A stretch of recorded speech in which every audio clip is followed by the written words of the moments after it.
Good afternoon, everybody. As always, my name is JC, and welcome to my channel, Everyman's Thoughts.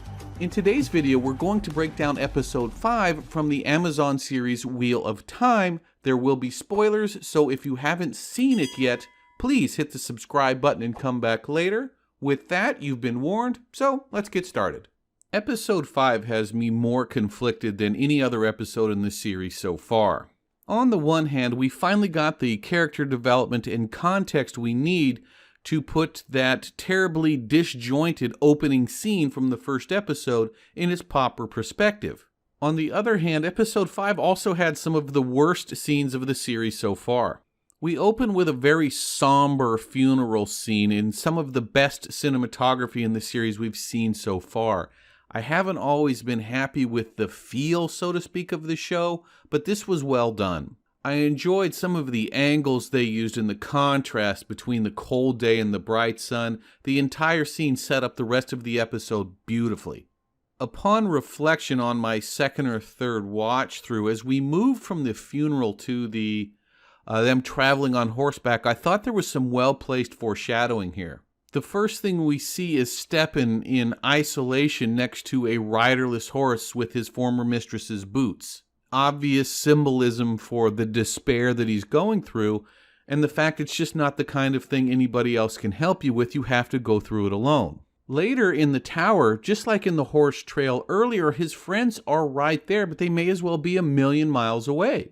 The very nature of that type of despair is insidiously isolating and debilitating. Sadly, he eventually succumbs to his grief, and in the end, he was all alone, just like in the foreshadowing. The next person we see in the foreshadowing is Nynaeve. Moiraine and Lan talk about how Nynaeve is worried about Stepan, even though they're not particularly concerned. We see how intuitive she is in understanding others, maybe even more than their best friends do, and how selfless she is that she's thinking about other people besides herself. Now we can directly translate that to some of her later scenes. She's in the White Tower, possibly about to become an initiate, but she doesn't care about any of that. She's thinking of others and demands to see her friends. When Moiraine tries to console her, she's intuitive enough to see through Moraine's half-truths and calls her out on it. She does it again during her conversation with Liandrin, and again at the end when she's willing to sacrifice everything to take care of her people. We don't need them, we're two rivers folk. Despite the fact that she could join the world's most powerful group of people and be one of the most powerful ones among them. Last, let's take a look at Moiraine and Lan. Their friend is in pain. There isn't anything they can do about it. It's a painful and awkward situation. They begin to relate to each other about mundane things as a form of a self-defense mechanism. This isn't a criticism of their character. In fact, this is something that's very natural and something likely all of us have done at one time in our lives. As you would expect, as the episode moves forward, they continue this behavior. When Lan starts to realize just how much despair Stepan is suffering through, he begins to reflect upon his own relationship with his Aes Sedai Moiraine. He then goes and kneels beside Moiraine, and they clasp hands. Although no words are spoken, they communicate through their bond. In what was one of the better acted scenes in the entire series thus far, you can see them work through what the bond means without any words being exchanged. Finally, at Stepan's funeral, they use that same self-defense mechanism again, feeling each other's pain and relying on each other's strength. These interactions were considerably more profound than what took place on the horse trail, but the mechanism was still the same. To this point, I was rather enjoying this episode, but when they arrived at the tower, that's when things got a little tricky. During her time at the tower, Liandrin had conversations with Moiraine and Nynaeve that exposed her as a man-hating extremist. These were interesting, well-delivered scenes that gave us some much-needed character development and finally started putting these characters in the proper perspective. If you recall, I was critical of Liandra's misandrist statements being included on the opening of episode 1 because they lacked any appropriate context. Now, here we are finally getting that context in episode 5.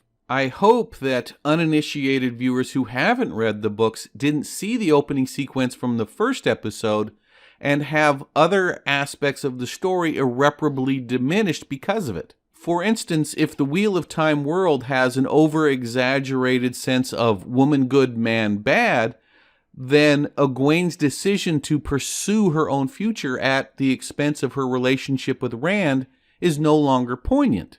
Both characters would have been robbed of their agency in that scenario, particularly Egwene. Speaking of well-delivered, I thought they did an excellent job with the Steppen storyline handling a sensitive subject. The ritual surrounding the loss of a bonded Aes Sedai was interesting, but more importantly, the portrayal of his descent in despair was, again, well done, and I thought worthy of that subject matter. Unfortunately, the scenes depicting Steppen's funeral weren't as finely crafted. Earlier, I spoke about the quiet scene Lan and Moiraine had in her quarters, where, despite no words were spoken, all of their emotions were communicated effectively. It was delicate and excellent.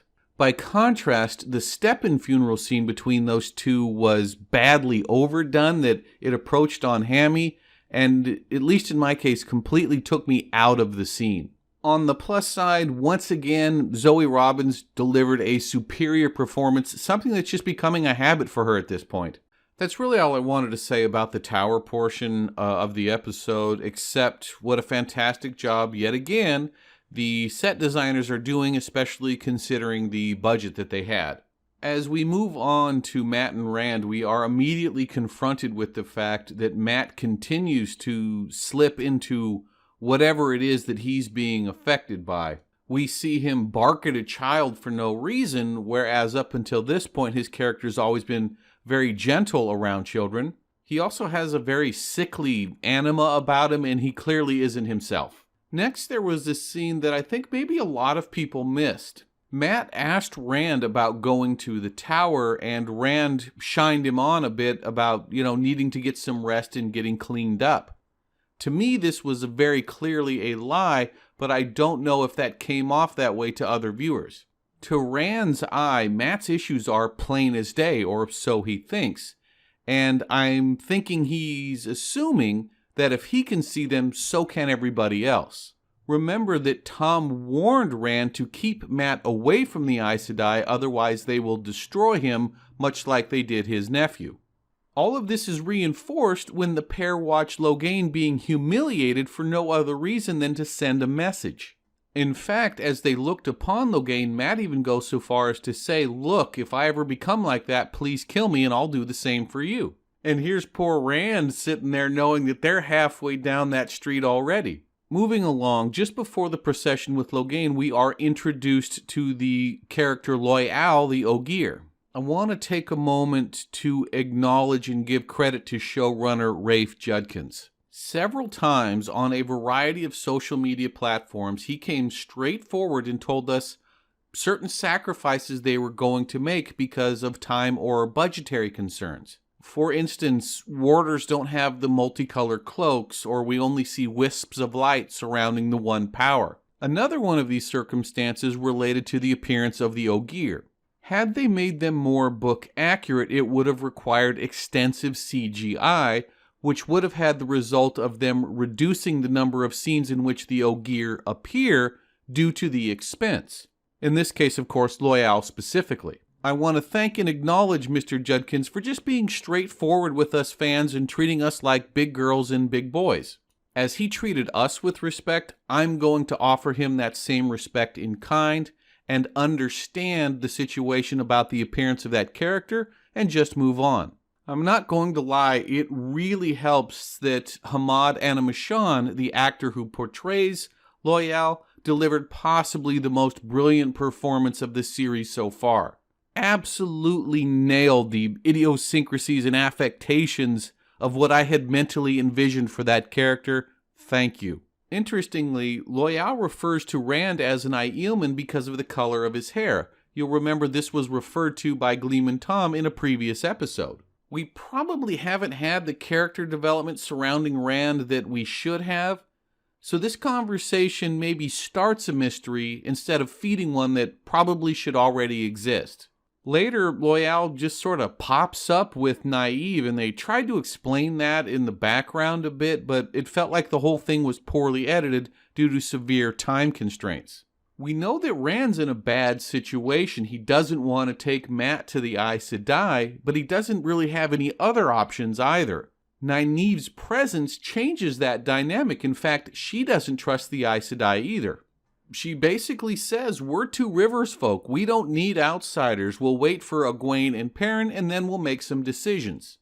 Speaking of Perrin and Egwene, we pick them up still on the road with the Tinkers, and they're in a good place. They're safe, they're traveling, having a good time. They are clearly more content than really anybody else in our story. We see they're essentially in the shadow of the tower, and just when you think we're going to have one big happy reunion, bam, the damnable White Cloaks show up. Now, how much do you respect those Tinkerers for sticking by their pacifist beliefs and taking a beating on behalf of relative strangers?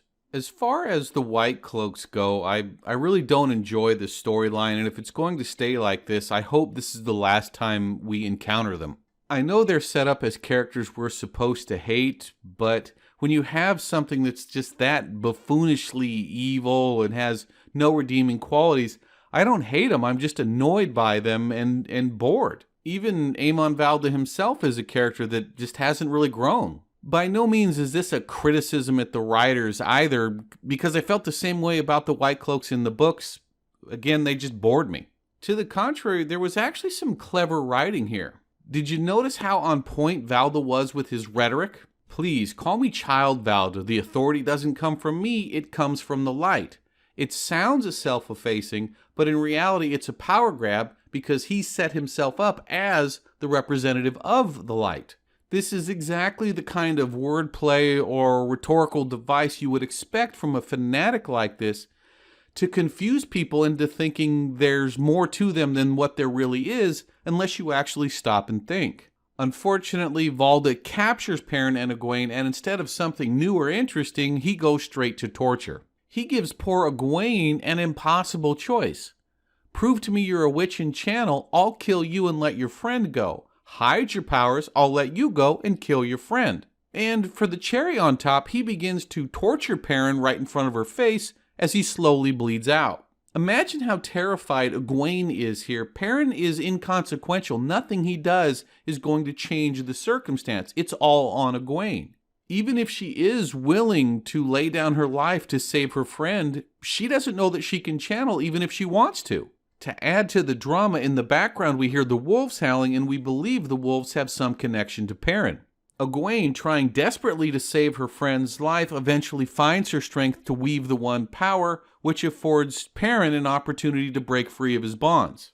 Perrin wolfs out, distracts Aemon Varda, who takes a well-deserved knife in the back from a quick-thinking Egwene. As they leave, we see the wolves decimating the White Cloaks, and the final scene is Perrin either coming to terms with or understanding his relationship with the wolves.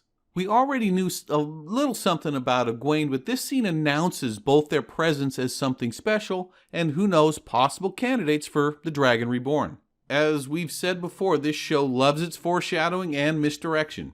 As the two flee, I realize I'm going to miss the Tinkerers, especially that elder wise woman and that handsome young man with the dreamy eyes. Anyways, that's it for this video. Thank you for watching. Please consider hitting that subscribe button, and I will see you next time.